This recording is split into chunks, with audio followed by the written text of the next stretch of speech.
morning. May it please the Court. I'm Shelley Leineke on behalf of Dr. BBE and the Sarasota Ambulatory Surgical Center. With the Court's permission, I'd like to reserve 5 minutes for rebuttal.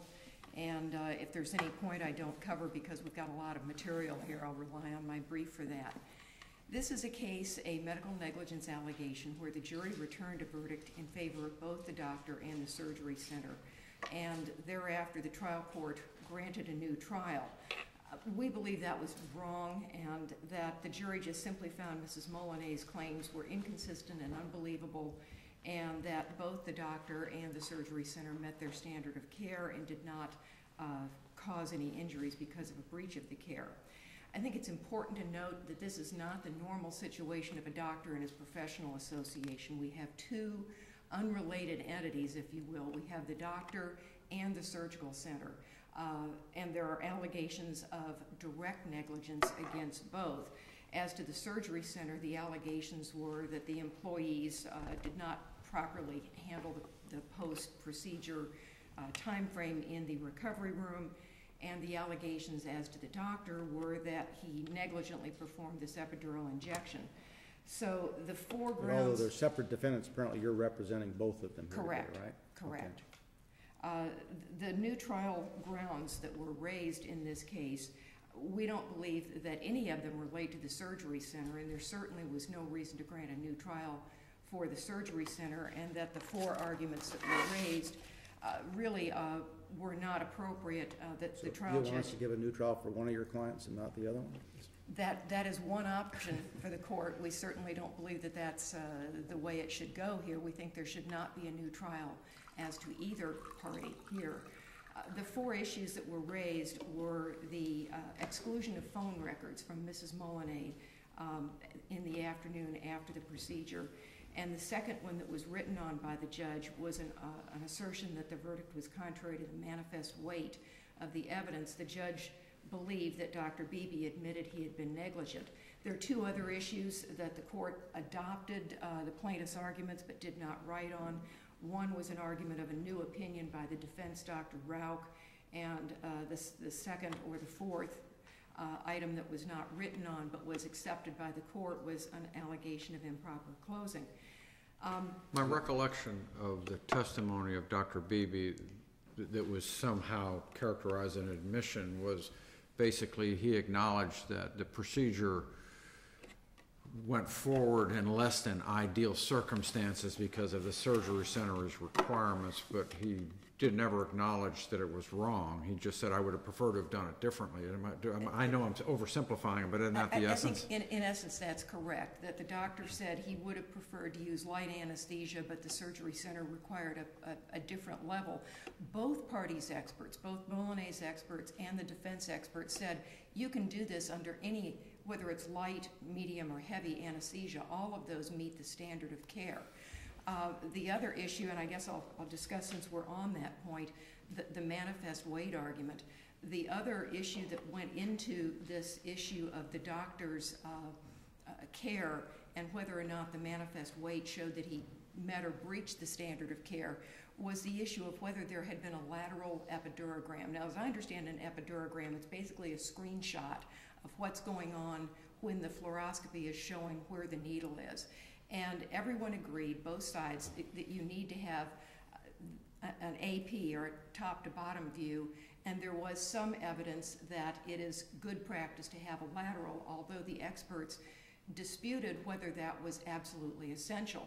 Now, this issue... But the bottom line is that wasn't there, and the patient was completely sedated, so there was no real safety net down there, if you will, about an improperly probed needle. That again kind of bleeds into... I'm oversimplifying again, but...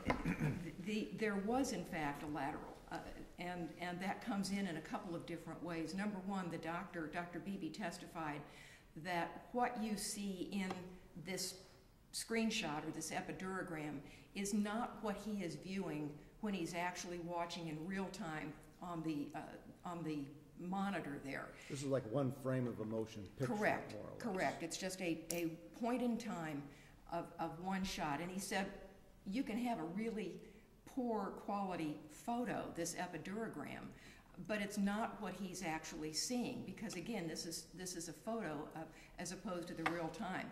And he said he properly viewed where the needle was and that it was properly placed. Now, during... And I guess, correct me if I'm wrong on this, my understanding is there is no real dispute that the injection actually went in improperly to the spinal column, that the injuries, the symptoms after the surgery were the result of it being improperly placed. I don't think that is uncontested.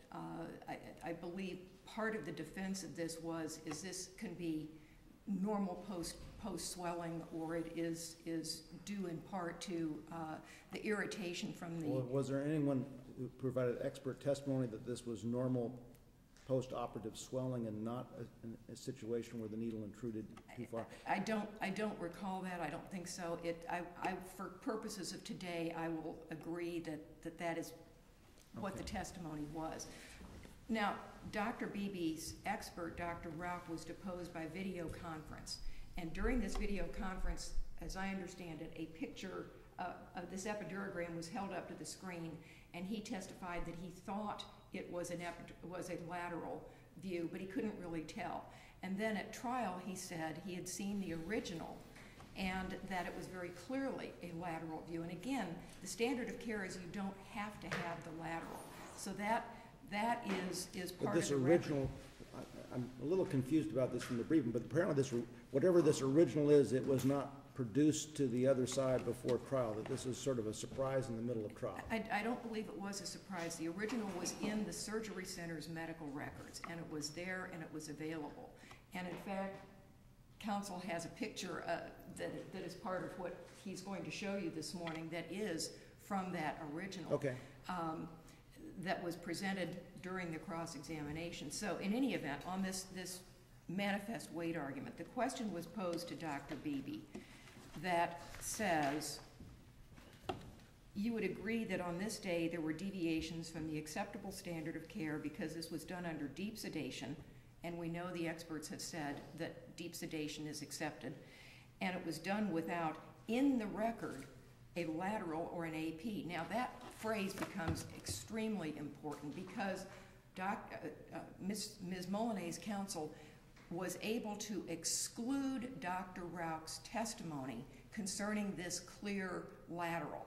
The jury was told, and the court ruled, that only Dr. Rauch's testimony could be presented, where he said, well, I think it's a lateral, but I'm not 100% sure. It's a little froggy. So he, meaning Mullan's counsel, asks a question based on what's in the record, based on what he was able to exclude from the record, knowing full well that there was a clear lateral. So he says that, going back here, on this day there were deviations from the standard because it was done under deep sedation. It was done without, in the record, a lateral or an AP, and the needle went into the spine. Now there were objections saying it was compound and et cetera, and the court said he can answer. And then before there's an answer, the question then is, and I'm reading from page 1899 of the record, would you agree more likely than not that's what happened? The doctor says, I think looking back on it as we see it now, yes. And then the question going over to the next page, 1900, says, and you would agree with me if you did it under those circumstances, you made the injection under deep sedation and without the right views. Again, we've got the record evidence that was excluded at the request of the plaintiff, and he's now commenting on excluded or viewing the record based on this excluded evidence, that you deviated from the acceptable standard of care of a reasonably careful physician under those circumstances. And the answer is no, I don't think I deviated from the standard of care of a reasonably prudent physician. And then there's yet another question on 1901 where the plaintiff argues, but you didn't have a lateral, you never saw a lateral. Again, we know the record evidence is different.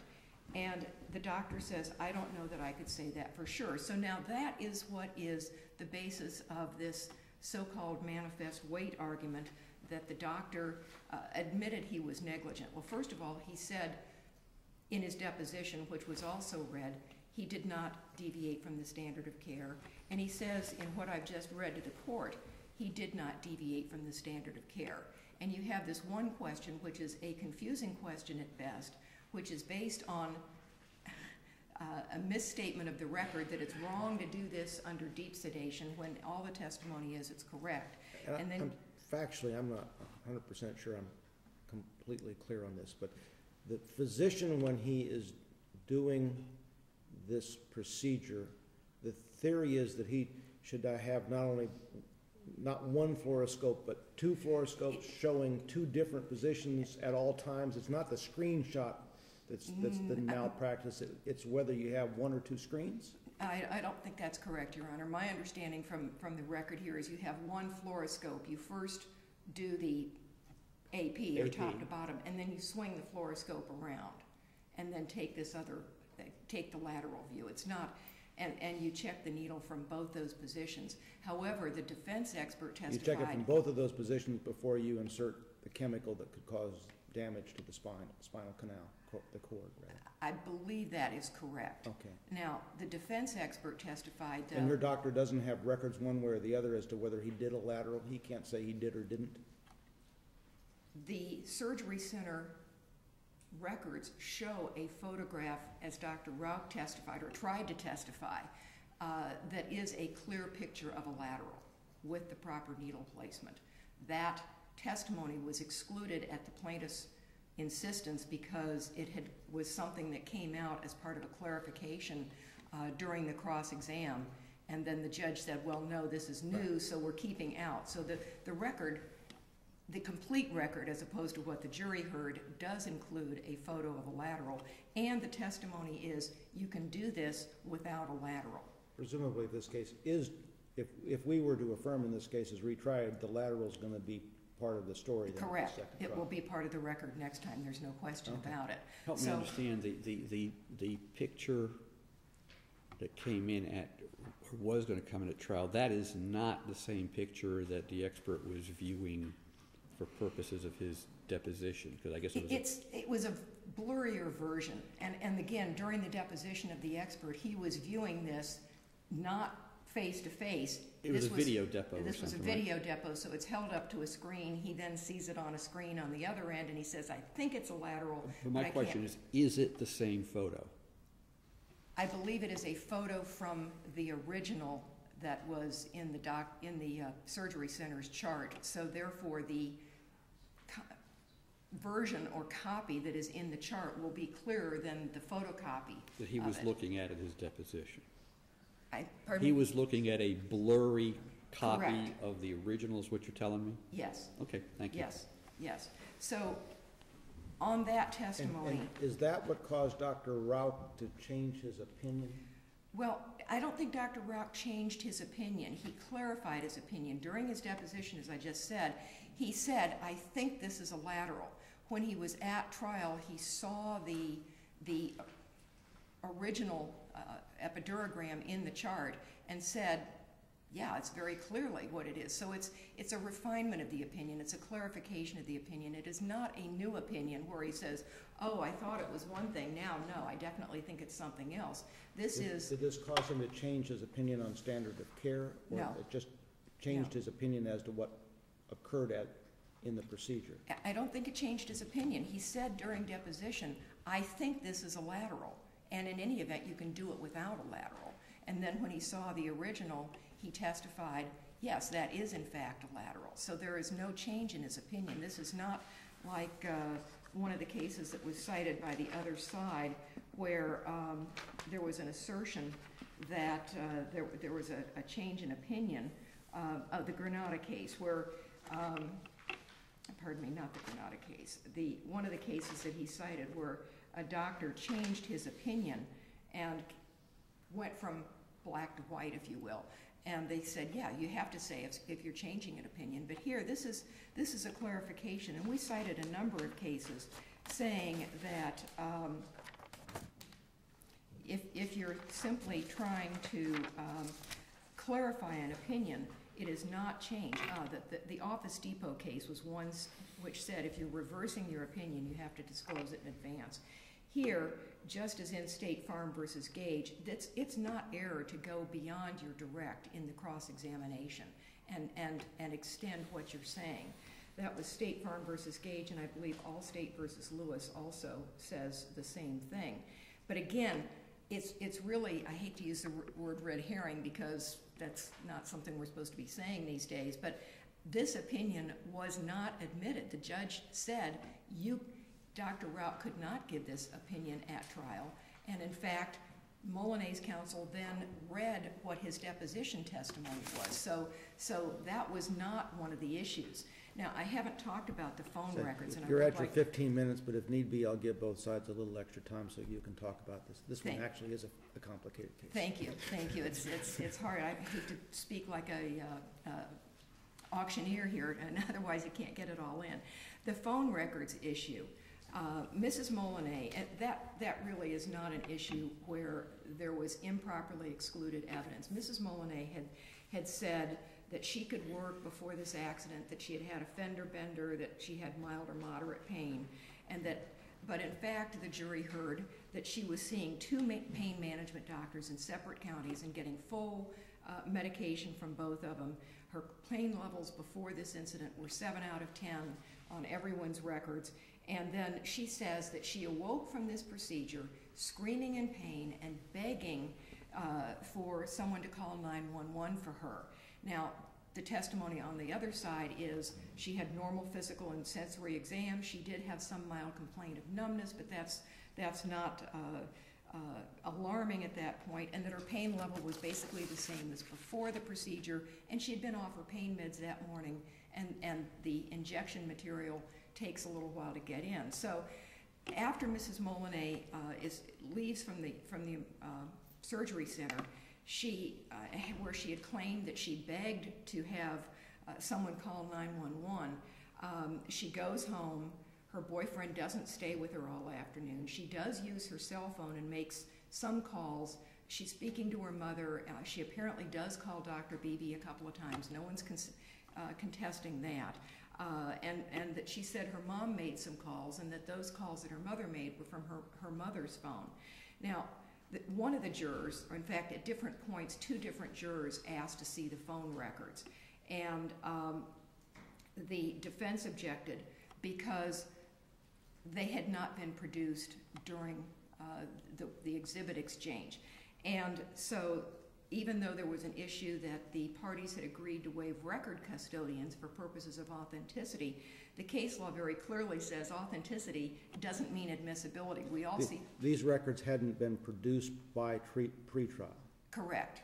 They were not produced during any of the exhibit exchanges, or the exhibit exchange. And they weren't listed on any of the... There was a listing, a mention of phone records that was there, and defense counsel asked to see them, and the plaintiff did not have them at the time of the exhibit exchange. So the defense argued that they were not admissible because they had not been produced.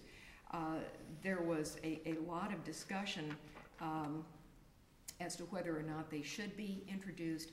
Mullan, not the defense, Mullan said, well, I want a jury instruction that the jury should disregard these records.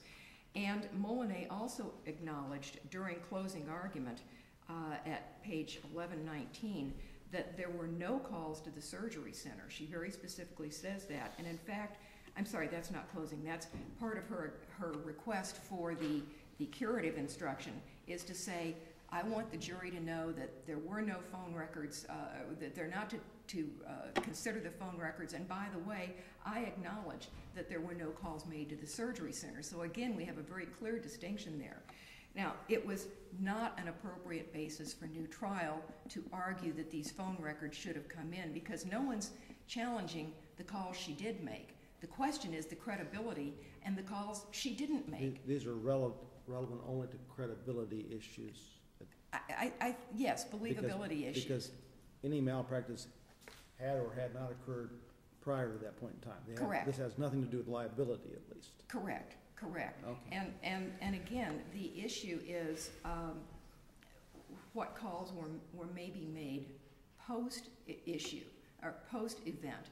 And her credibility just in general was called into controversy here because on the one hand, she's saying, I'm in terrible pain, I'm begging for people to call 911, I'm begging for someone to call the emergency room.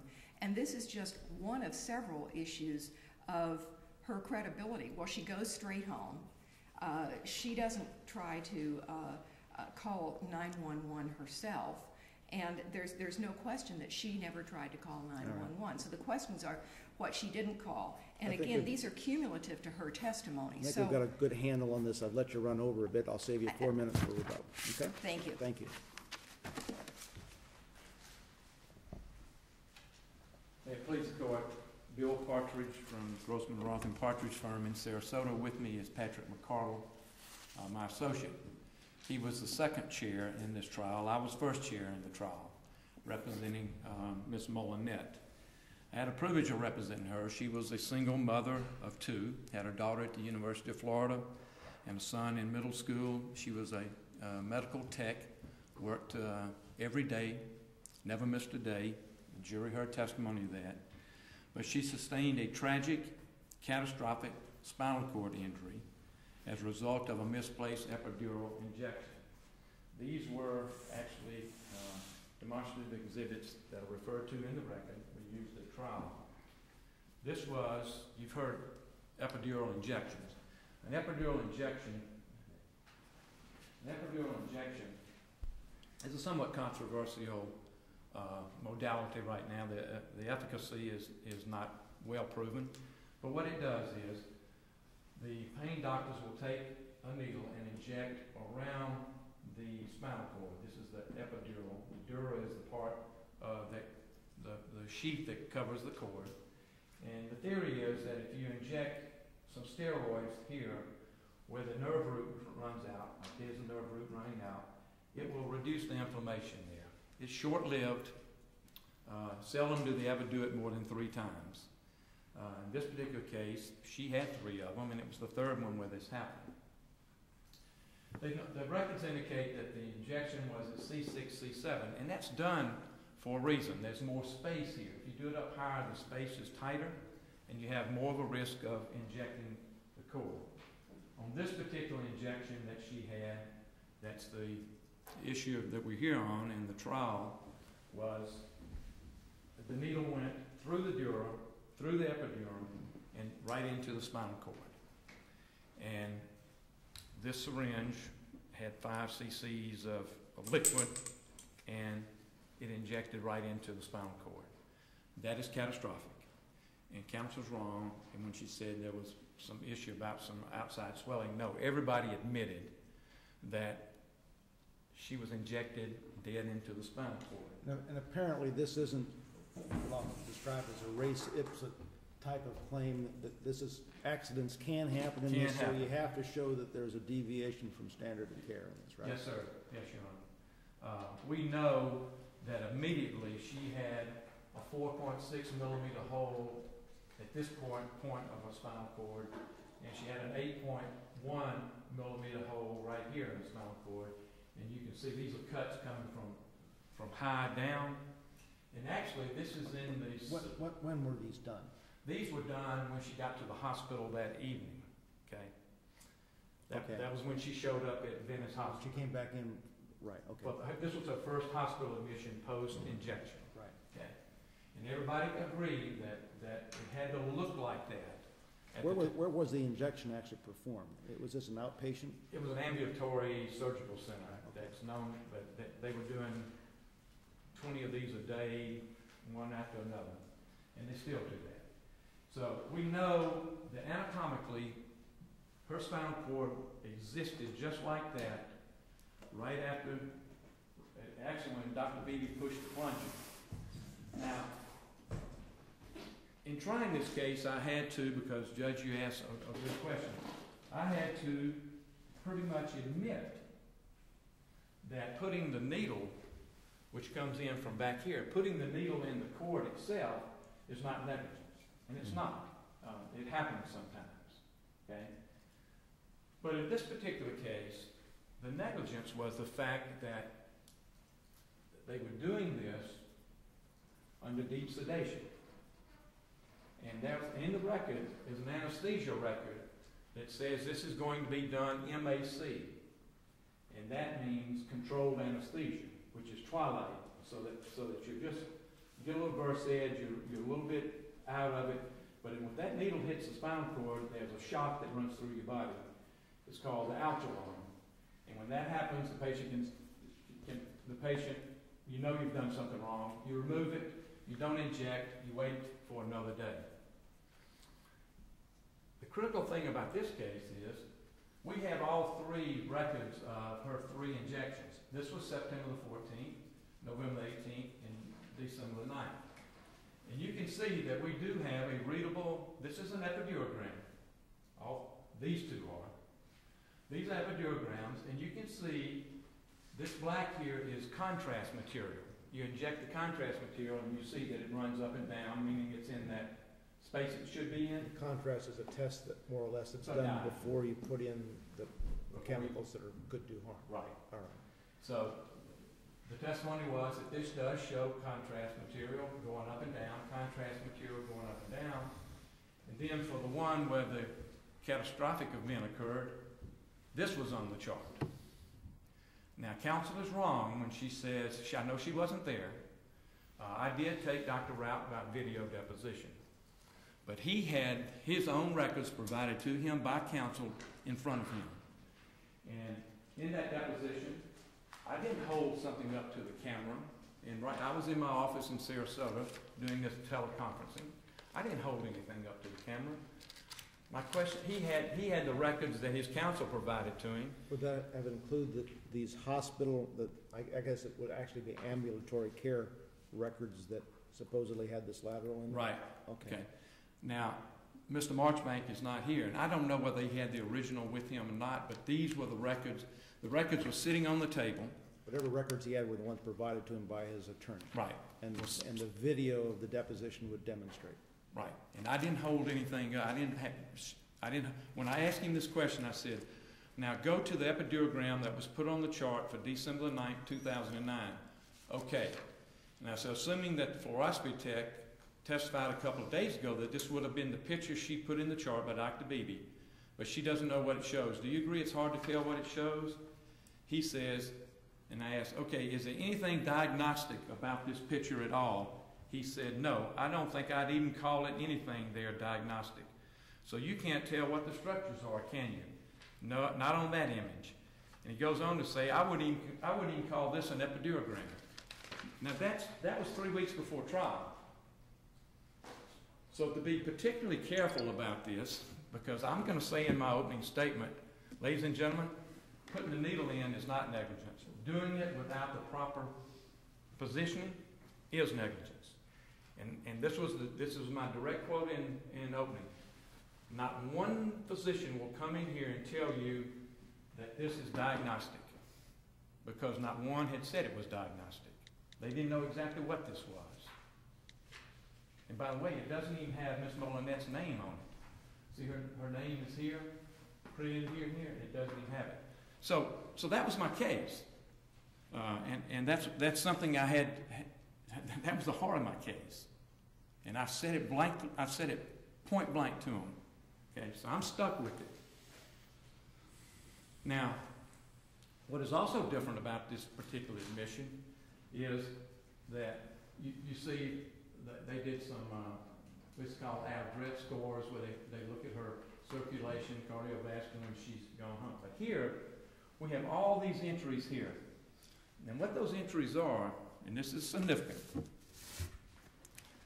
at 9:45, according to this, she was given 100 micrograms of fentanyl, which is 100 times more potent than morphine. At 4 minutes later, 9:48, she was getting Toradol, 60 milligrams. At 9:44, she's given Demerol, 50 milligrams, a potent opioid. At 10:08, she's given Versed. She had testified that she was anxious, she thought she was dying, she knew something was wrong with her. That is an anti-anxiety medication. 12 minutes later, she's given fentanyl, 100 micrograms. Again, 100 times more potent than morphine. At 10:30, she's given Dilaudid, 0.5 milligrams. At 10:42, 12 minutes before they let her go home, and counsel says she just went home. Well, it didn't happen that way. She's given another 0.5 of Dilaudid. The testimony was by her companion, Mr. Bernard, that when he got there, she could not stand. She had to be carried, and he personally carried her to his pickup truck. They put her in the wheelchair. He picked her up, put her in the truck. He was told by the nurse, he's saying, "What's wrong with her?" And she said, "Oh, it's the anesthesia. It'll wear off in 4 or 5 minutes. 4 or 5 hours." He took her home, but he had to go to his office to let his secretary go to work, go to lunch, and the issue became, what happened after that? Well, he tried calling her a couple of times, but then an issue arose by the defense. Well, if she was so bad off, why wasn't she doing something? Well, she had, if you add up the milligrams of opioids and medication, it was enough to put her down for a long time. They countered that by saying, well, she was an opioid user, so we had to give her a lot. So the phone records became important, and I'll tell you why. Because it was their contention that she wasn't that bad off, and therefore she wasn't making phone calls. But in fact, those particular records became very important. Are those records themselves in our record? Yes, they should be. They were attached. They were actually attached to the motion for new trial. And without a records custodian, they're like, I mean, they're not really like self-proving documents. Well, you're right, John. Let me take you through the situation that occurred. These were the records obtained by Ms. Mullan from AT&T. Okay, and at the pretrial when we did the exchange, I put on my list that we would have AT&T records. Okay, and then the pretrial stipulation says the parties agree to waive records custodians to avoid unnecessary proof. I guess I'm struggling a little bit with this part of it because these aren't records that have actually been identified and produced to the other side, so that they're coming in as a bit of a surprise. And what you're wanting to do with these records requires something more than a records custodian. You're going to have somebody come in from the telephone company and say, this is what these records prove and don't prove. And you don't have that witness, I don't think. But they waive records custodians. So I didn't have to have that. I knew I was going to put them in, and I would have brought somebody over from Boca Raton to authenticate them. But we don't have any proffer of that in this record. We do. Okay. Okay. In fact, I put Ms. Mullan on the stand and proffered how she got them, who she talked to, and all of that, and asked the judge to reconsider. And Will Judge, these records establish who she talked to on the other end, or just the phone calls were made and how long they were? The records will. She testified she called Dr. BBE's office, and that call by these records was made at 4:35, and that Dr. BBE's office called back, and you'll see the same number, 928-2270, called back at 4:52, and her testimony was, Dr. BBE didn't call me. A nurse called me back and said, he's tied up with patients, he'll get back to you, and he never did. Now, Judge, if you're hung up on... And I know the jury was interested in these issues, but her credibility about whether she was in a pain level of 1 or 12 4 hours after this procedure logically doesn't have too much to do with whether or not the doctor committed malpractice during these procedures. And since we've got a no liability verdict on this, I'm having a harder time with this particular part of the new trial order as to whether it justifies a new trial. The telephone records? Yeah. Well, I know you weren't there, Judge, but if you look at the transcript, there was a lot made about to try to impeach her credibility that she didn't go to the emergency room herself, okay? But she was under a lot of medication. She was laying in the bed. She actually bled over, the jury heard testimony. She bled all over herself because her period started while she was in the bed, and she was so incapacitated she couldn't do anything about it. But all of this was over and over by the defense, saying that, oh, she really wasn't that injured. You know, look, she didn't go to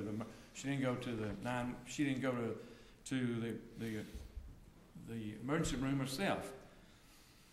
The reason Judge Williams realized it was a fundamental error to keep them out is because first of all, we had waived records custodians. I had them there. They were there for them to see, and I had them right there. There was no surprise. I had them listed. I did not have them physically with me at pretrial, but they never asked to look at them at that time anyway. We didn't look at all the records everybody had. We just went over what we were going to present. So he felt that in his order, he said nothing in the records, there was nothing to show that they were unreliable. It was a crucial issue.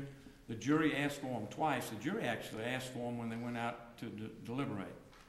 Now, let me talk about another part of this, and that's the change of testimony of Dr. Rauch, because I think that's really, really critical. Kilpatrick versus State has always said that, and the Baptist Hospital case has said that trials should not be a sporting match and trials should not be blind man's bluff. We did away with that back years ago.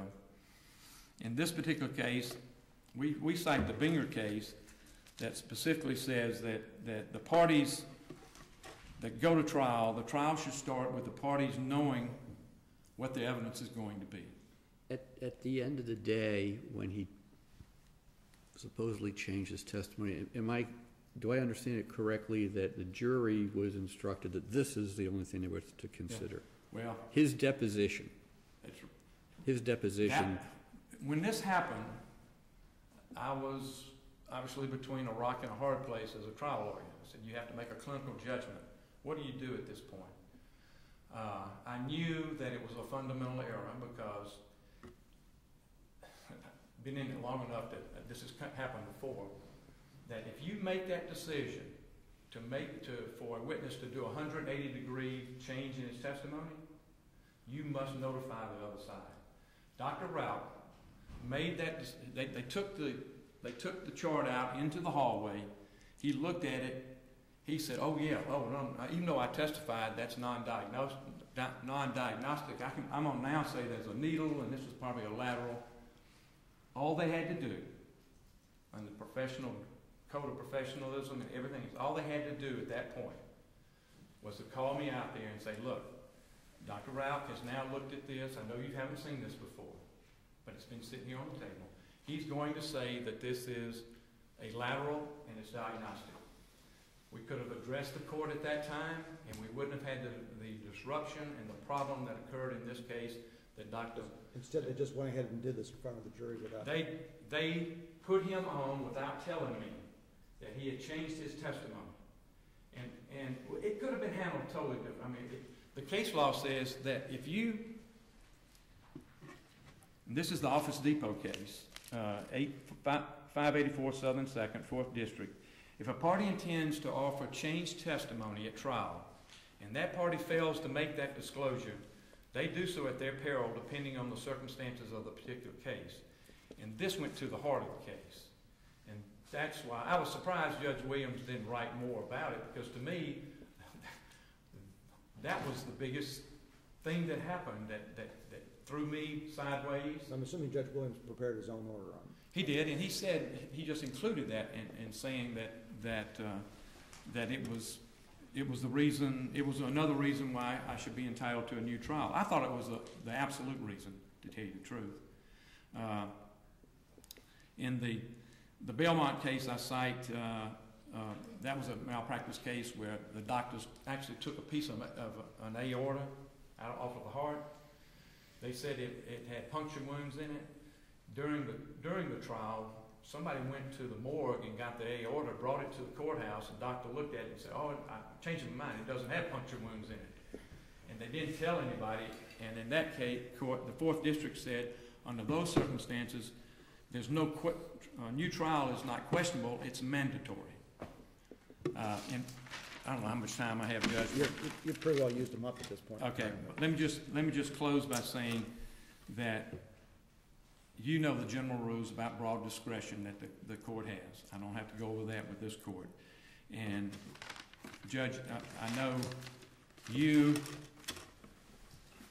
authored the Hagen case, Hagen versus Sunbank, and you said that even if there's unreserved error, and even if we try to accommodate it or make it smaller by throwing the skunk in the jury box and telling the jury not to smell it.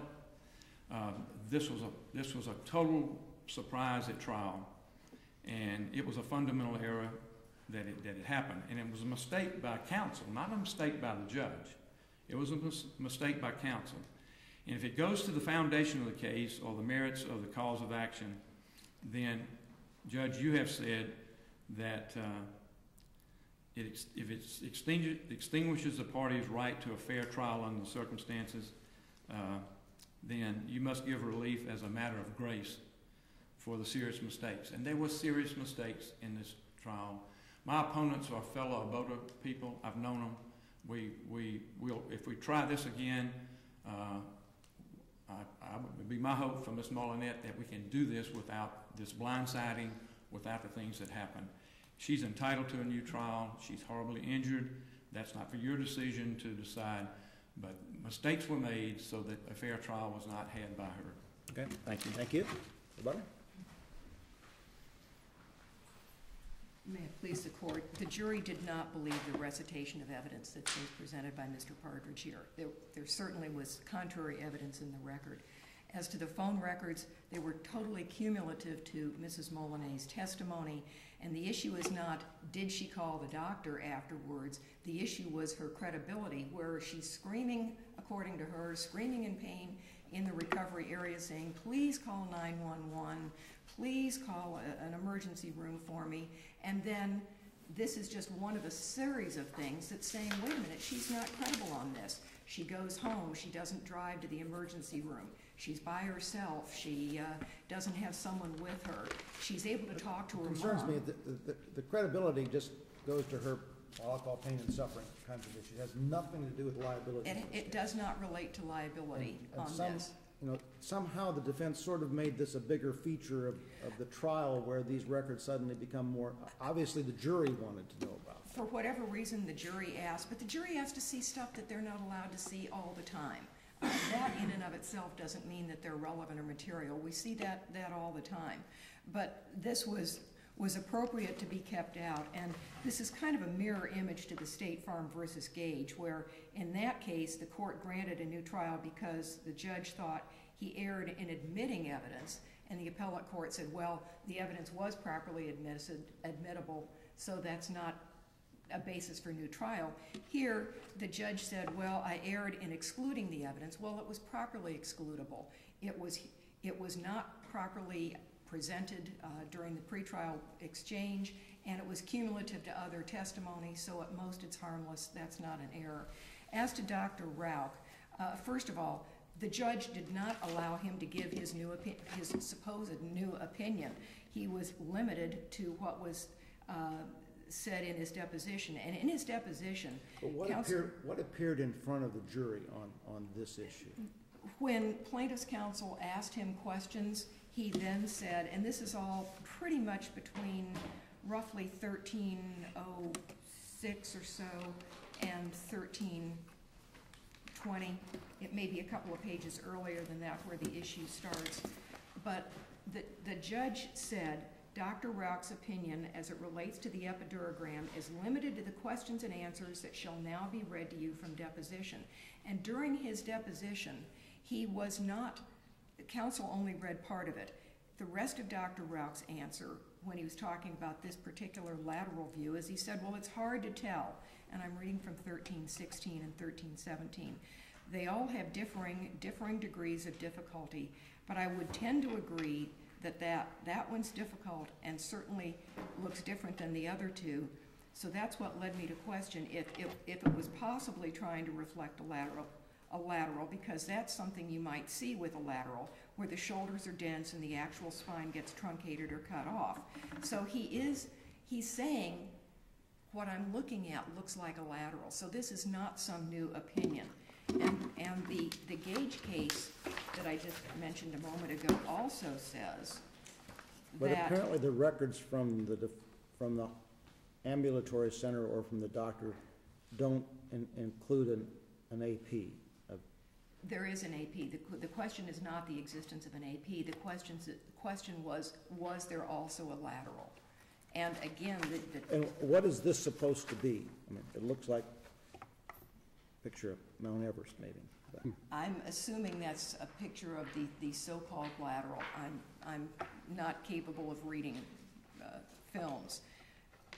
So Dr. Rauch's testimony was effectively not permitted. So whether there was or was not a new opinion really is irrelevant, because the jury was told they could only consider what was in his deposition, and the experts agreed that it was appropriate to do this procedure without a lateral.